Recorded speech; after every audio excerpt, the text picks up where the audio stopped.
శివుడికి నంది వాహనంగా ఎలా మారిందో మీకు తెలుసా?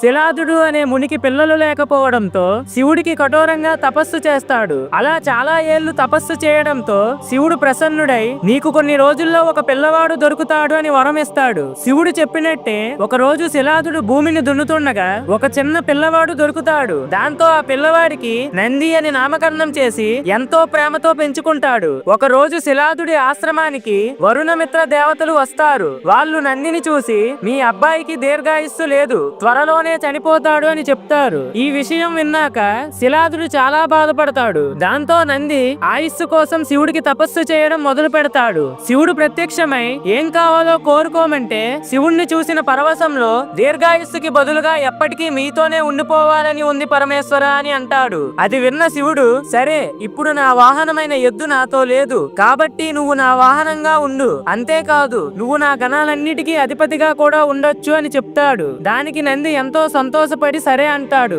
వెంటనే శివుడు నందిని ఎద్దు రూపంలోకి మార్చి కైలాసానికి తీసుకుని వెళ్లిపోతాడు. ఫ్రెండ్స్, ఓం నమః శివాయ అని కామెంట్ చేయండి.